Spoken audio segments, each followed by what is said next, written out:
The synopsathon, I guess I'm going to call it. So we are looking at all of the synopses from worksheets 30 and 31. Okay, if you're looking for the translations from 30 and 31, that was yesterday's video. So make sure that you go back for that. I don't know, but we're just gonna destroy the synopsis. So we've got 8 synopses and 30 minutes to do it. So I'm gonna try to keep us honest here when it comes to the timing. I'm going to go a little bit slower on the first couple just to go over the overall strategies for doing synopses, and then hopefully we can pick up the pace. So first question we always ask ourselves is, what conjugation is this verb? Johnny, you feel free to type whatever you want in the chat. I know you're in another Zoom, so no pressure. But we think about what conjugation this verb is. Then we start thinking about what endings we're going to use, and then finally make sure you get that fourth principal part in the correct gender and number. Okay, so this is a first conjugation verb, which means Bobby Boo is in play, right?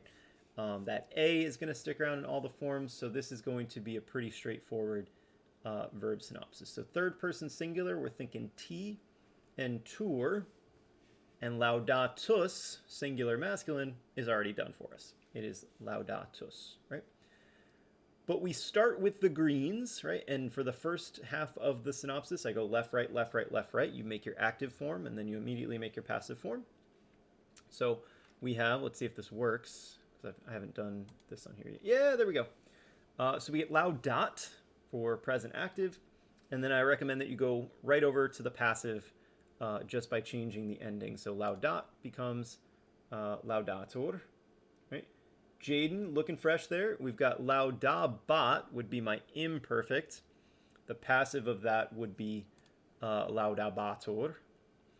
And then future, there you are, Jaden. And my future, since it's a first conjugation verb, we are going to use Bobby Boo. Right? It's not to say that we're going to have some non-Bobby Boo situations, but for this one, we get to go with our old standby laudabit. And the passive would be laudabitur. Jaden's already in there with perfect active. We can fill that chart with third principal part. So we're looking at the bottom left quadrant there. So perfect active. We use laudawi. We chop off the I. And we have our 3 forms, which are laudawit for perfect, laudawerat for pluperfect, and laudawerit for future perfect. Third principal part, you know it. And then our last segment is the fourth principal part. It's perfect passive. Laudatus, masculine singular. We pair it with est for perfect, erat for pluperfect, and erit for future perfect. Okay.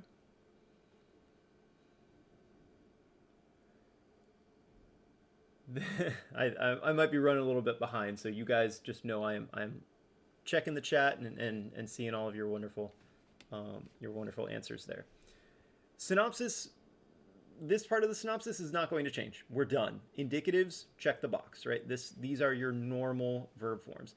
There will be some extra boxes that get added as we go. And the only one we have right now are the imperatives, right? There will obviously be more added to this. There's so much more room on that side.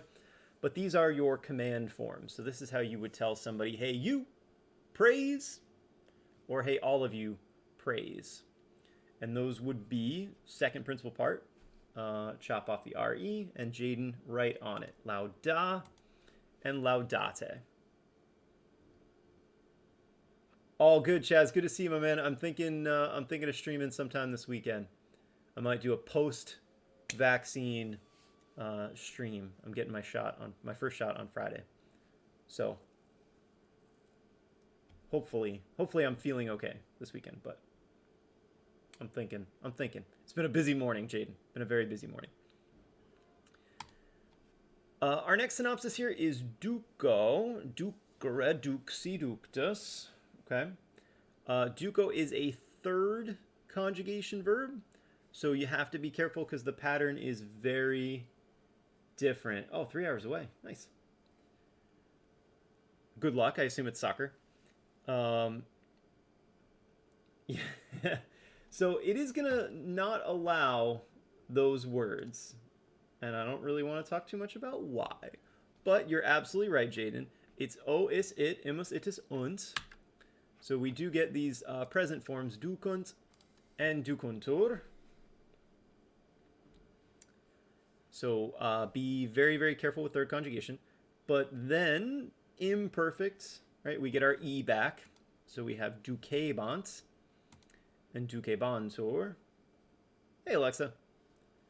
And then for future, we cannot use bo be boo. Cannot use bo be boo because it's third conjugation. So instead, we're going to use du kent and du kentur. You know, Jaden, I got to be careful. You never know who's going to pop into one of these things and start dropping some present active verb forms. You know what I mean? So we're on high alert always. Perfect active, we're going to use our third principal part, so that's duxi. So we take off the I, we get dux, right? That's our stem, and then we add our three forms. Duxerunt, nice job, Jaden. Duxerant, and duxerint. A's and E's for 4 and 3's. You know it, bro. Yeah, so be really careful there with those futures, right? There's going to be a lot of people who give me duke bunt. Ugh. Right? Doesn't exist. Duxerunt, duxerant, duxerint. And then for perfect passive, now we got to think about that fourth principal part, ductus. Can you guys see my mouse, by the way? Does it show up?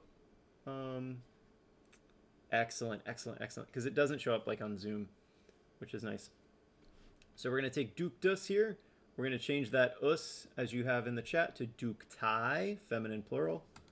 Ductai sunt, ductai erant, and ductai erunt. Well done. Okay.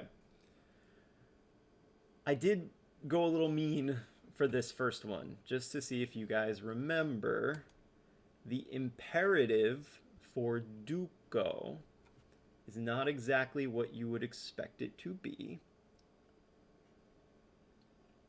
It was part of that group of 4 irregular imperative forms, and those were duke, right? And then the plural is just ducatae.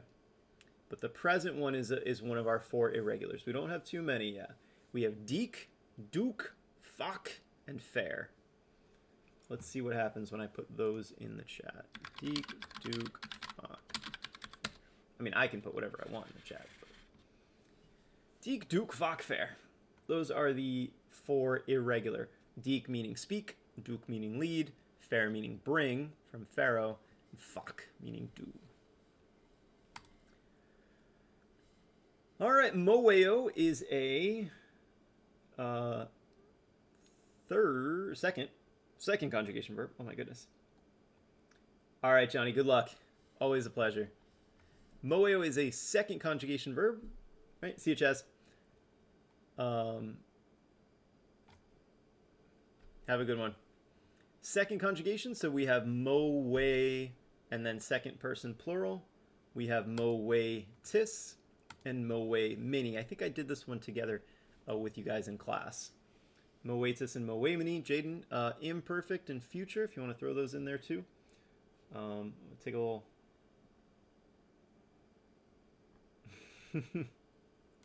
Thanks, Chaz.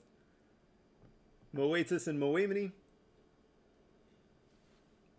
Moe batis and moe bomini. Excellent. And since it's second conjugation, we do get to use bo be boo.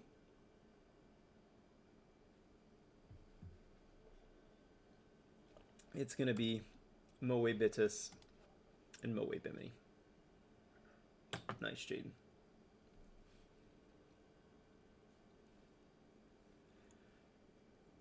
Perfect active.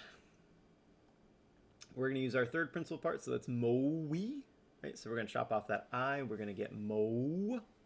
And then we have to add our 3 endings for perfect, pluperfect, and future perfect. There's the first one, Jaden. Moistus. Moveratus.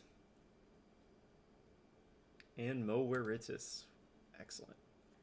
And that leaves the last chunk of the synopsis, which is your perfect passive. So we take that fourth principal part, motus. we need to make it plural and masculine before we use it. So motus is going to become moti. Moti estis, moti eratis, and moti eritis. Make sure you guys know those are two words, two separate words. The fourth principal part, and then the form of sum that goes with it. And our last two are imperatives, commands. Hey, you, move, and hey, all of you, move. We've got moe, chop off the re. Well done, Jaden. And then our plural, moete. We add the te.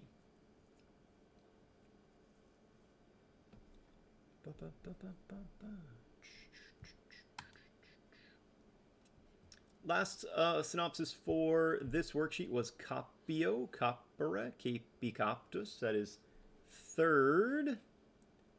I-O, always check the first two principal parts, capio, capere. So that means we're going to have some extra I's in some of these forms. First plural feminine means we're looking for the mus ending. So we're going to start with capimus and capimur. Excellent. When you're doing the imperfect and the future, you are going to have the E, like you would have for third conjugation, but you're also going to have the I in front of it as well. Capiebamus, capiebamur, and capiemus, and capiemur. So to go from imperfect to future, you're doing one of two things. You're either changing BA to bobiboo, or you're just eliminating the BA altogether. Right? If you look at capiebamus, to make that future, you just chop off the BA. Right? And it's just capiemus. So the vowel's already done for you. So to go, when you're doing a synopsis, if you're going from imperfect to future, you're either changing BA to bobiboo, or you're eliminating it altogether. So you're doing bobiboo for first and second. Everybody else just take out the BA. Perfect active, third principal part. Perfect active, third principal part. Perfect active, third principal part. Cape. So our stem here is cape, and then we're going to have cape, capimus, nice. For the pluperfect, we had captured, it's going to be cape eramus, and for future perfect, cape erimus. Excellent, excellent. Last but not least, perfect passive, fourth principal part, perfect passive, fourth principal part, perfect passive, fourth principal part. Coptus, we're going to make that plural and feminine. So coptus is going to be coptai. Oh, I like the way you did that, Jaden. Coptai sumus, coptai eramus, coptai eremus.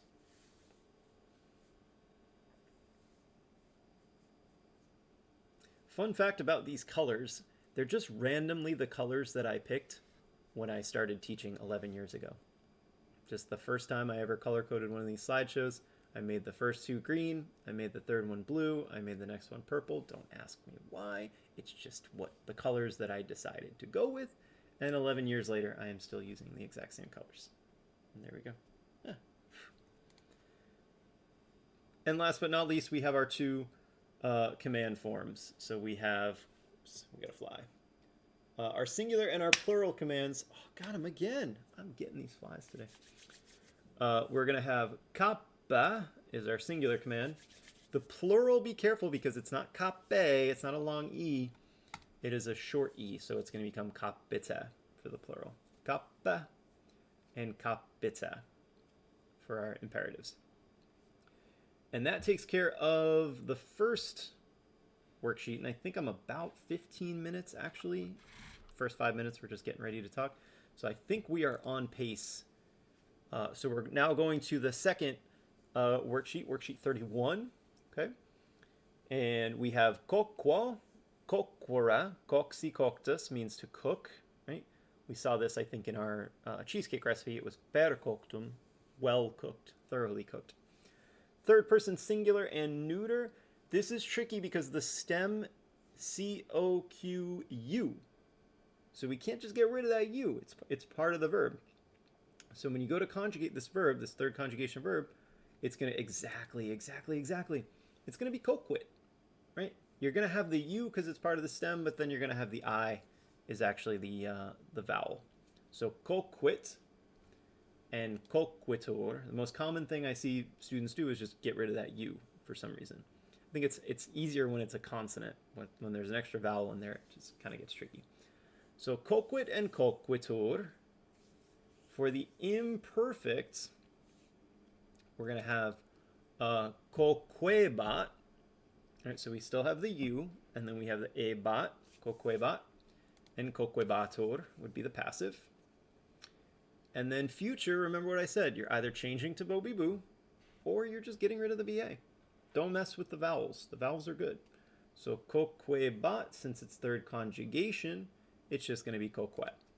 So coquit, it cooks. Coquet, it will cook. And then the passive would be coquetor. We do pick up an extra long mark there from coquet to coquetor. It's just a pronunciation thing. Perfect active, perfect active, perfect active, perfect active. Third principal part, right? So we're going now to coxy. We get coxit, coxerat, and coxerit. And perfect passive, we have our fourth principal part. This is a singular and neuter synopsis, so we're going to take coctus and make it coctum. Excellent. Coctum est, coctum erat, coctum erit. Fun fact, I'll put it in the chat. Something that is cooked twice in Latin would be bis coctum. Right? Bis means twice. I only bring this up because Sebastian put a funny meme in the chat. So that is where you get the word, you get the English word biscuit, or you get the Italian word biscotto. So biscuits in the UK are what they call cookies. So the word cookie literally comes from the word cook. It seems reductive, but there you go. And my one branch of my family, our last name, their family last name is Biscotti. So we're the cookies, which I think is a phenomenal family name. And last but not least, we have the imperative. So if you tell somebody to cook, just chop off the R-E. Yeah, essentially. Unfortunately, we're not bakers. Nobody in the family is a baker. But that would be an amazing profession if your last name was Biscotti. We have coque and coqueta. And especially if you've had real Italian biscotti, they're called that because they are in fact cooked twice. You cook, you put the dough into like a big blob and you cook it. Not fully cook it, but enough. Then you slice it so you get those like long finger-like shapes, and then you cook it again. And that's why they're called biscotti, because they're cooked twice.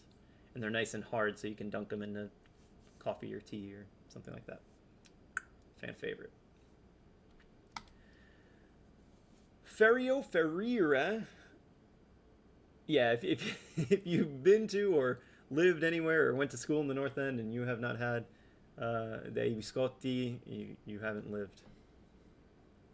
This is a fourth conjugation verb, which I think is the first one we've done on a synopsis. So it's going to behave a lot like third IO, with a couple of exceptions, but for the most part, third IO and fourth are interchangeable.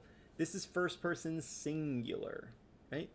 So our first form is ferio. It's just the first principal part. The second form, the passive form, is ferior, right? So we have to keep the O, otherwise there's no vowel in there. And if there's no vowel, it's going to be really weird. It's going to be ferior, and that doesn't sound very good. So ferio, ferior. I strike, I am struck. Imperfect is going to be feriebam, because it's ferio, it's got to be feriebam. And then feriebar would be your passive. So bamur, Jaden, that would be the we. That would be the we form. Feriebamur, we were being hit. Feriebar, I was being hit. And then future is a little tricky because we don't do first person singular very often. The pattern for future is ace et. Ace et amus aetus ent. So here we have feriam. And the passive would be feriar.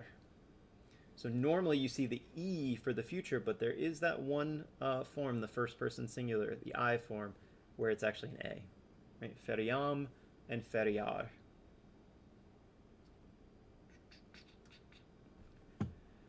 Once you get past there, of course, we know conjugation ceases to matter. So once you get to perfect active, you're just on autopilot. Right? Perfect active, third principal part.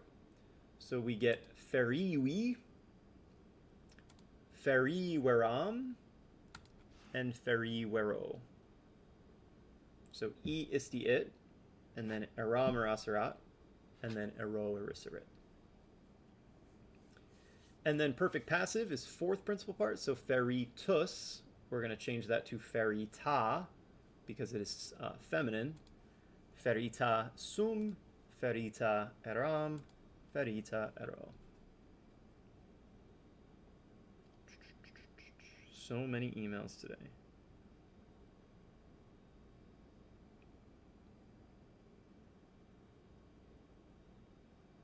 So many emails.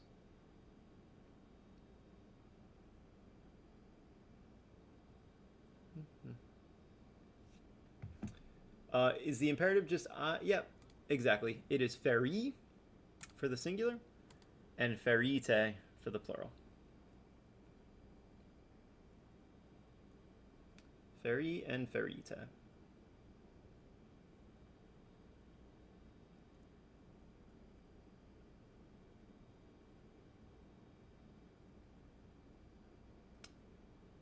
Yep. So that is fourth conjugation. Paro parare, am I going to require the exclamation mark? No. I always just put it as a reminder that it's a command form, but you are not required to do that. Paro parare is first conjugation, so third plural masculine. First conjugation, that A is going to stick around the whole time, so we're going to get some pretty simple forms here. We're going to get parans and parantur. Well done, Alexa. You guys can fill the chat. My apologies for this email.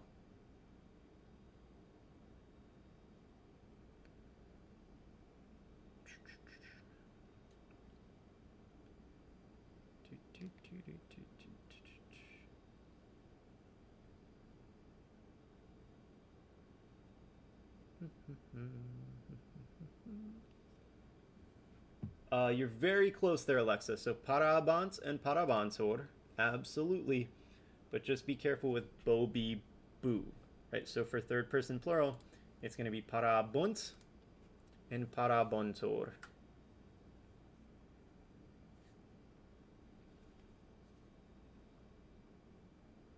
Parabunt and parabontor. No worries.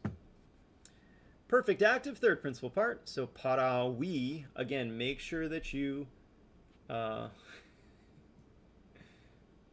think that's okay. Parawerunt. So make sure you chop off the I. Parawerunt, parawerant, and parawerint.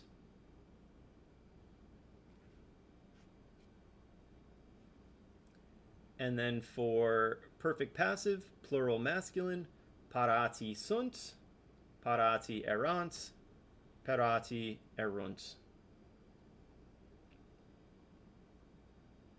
Yep. I don't know. I have set Twitch to be the most, if it even gets some whiff that it could possibly be something, it likes to block it. But I'd rather that, because I did one time have somebody bomb my Twitch stream and they put some things that were questionable. And then that person kept making new accounts to keep coming back. So they were really, really intent on just being redonkulous. I don't know why. Last couple forms of this verb. The imperative forms would be para and parate. Yeah, I don't know. The only thing I can think of, it was some disgruntled student who thought it would be funny. Because I don't think that just an average person who stumbled upon the stream would really, dig that. Can I go back for a second? Yes, I can. I was asking myself that question out loud. Like, can I go back for a second? You got it. Parati sunt, parati erant, parati erunt. And then our imperative forms, para and parate. And I think that leaves us with one more synopsis. Persuadeo, persuadere, persuasi, persuasus. Wouldn't you know it? It means to persuade or to convince. Another first plural feminine. This verb is second conjugation. So we have persuademus and persuademur for our present forms. The E sticks around. Persuadebamus and persuadebamur. Persuade bamus, persuade bamur. And then persuadebimus and persuadebimur for your future forms. We use bobibu because it's second conjugation. I know these forms are a little bit longer, so I'll try to slow down, but I do want to try to keep it to 30 minutes, as I like to promise. Persuas.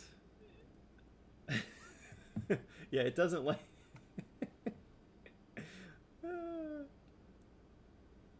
Sure, why not? It doesn't like your misspelling of sheet. I wonder why. Is it second person singular? Is it second person singular on the sheet? Did I totally mess it up?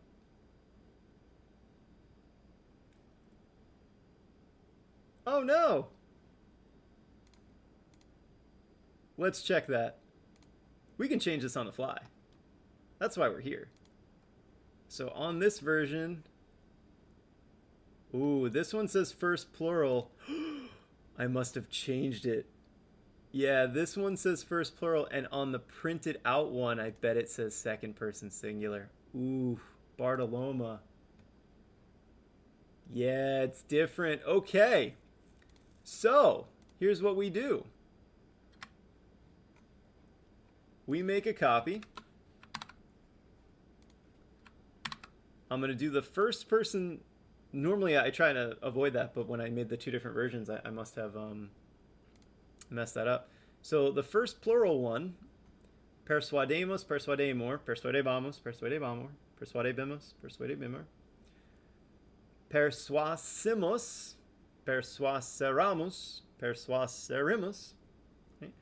And then persuasai sumus, eramus, and erimus. The imperatives won't change, right? Those are going to be the same. So your imperatives are going to be persuade and persuadete. So if you're doing the Google Doc version, these are your forms, okay, with all the musses and the mers. If you are doing the printed out version, where it's second person singular and feminine, we're going to change our musses to S. Persuades, persuaderis, persuadebas, persuadebaris,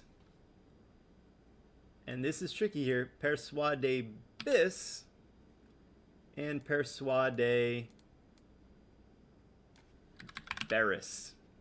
So that is a tricky one. Yeah, nice job, Alexa. It's going to be bis and beris. Then over here, you're going to have persuasisti, persuaseras, and persuaseris.